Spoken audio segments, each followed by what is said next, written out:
Moja ya swali ambalo wengi limekuwa likiumiza kichwa ni kwamba ni baada ya kuwa na changamoto ya bawasiri kwa muda mrefu, unakutana na mtu anakuambia mimi nimeshafanya operesheni ya bawasiri ila sijawahi kupata matokeo. Mimi nimetumia kila aina ya dawa, sijawahi kupata matokeo. Nimetumia dawa za kudumbukiza kwenye njia ya haja kubwa, nimetumia dawa za kupaka kwenye njia ya haja kubwa, kupuliza, lakini pia nimeweza kufanya operesheni kwenye njia ya haja kubwa, lakini bawasiri yangu haijaisha, lakini bawasiri yangu haijaweza kuondoka kabisa. Sasa hili ni swali ambalo watu wengi limekuwa wakijiuliza na wamekuwa wakiumia mara kwa mara. Kwa nini tunapitia changamoto hiyo? Sasa uweza kusikiliza kwa nini mara nyingi pamoja na kufanya hivyo vyote hujawahi kupata matokeo. Sababu ya kwanza ambayo inasababisha usiondokae changamoto hiyo ni kwa sababu hujatibu chanzo cha tatizo. Wanawaambia unapokuwa na bawasiri, basi jua zile veins kwenye njia ya haja kubwa ndo zimepasuka na kuteleza,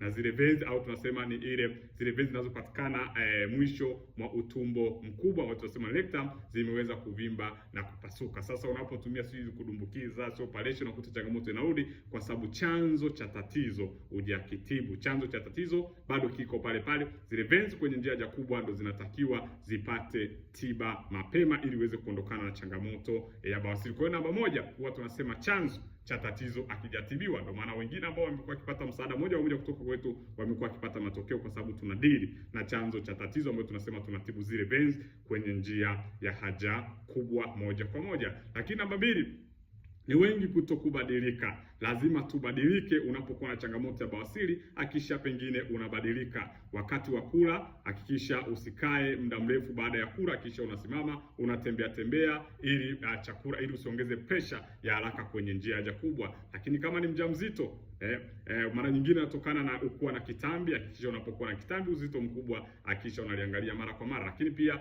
ujauzito, unapokuwa mjamzito, likewise unapokuwa unamaliza kula usikae, kisha unafanya mazoezi, unatembea tembea ili zile veins kwenye njia haja kubwa ziweze kuvimba na kupasuka moja kwa moja. Lakini pia mwisho huwa tunasema hakikisha usinue vitu ambavyo ni vizito kukuzidi.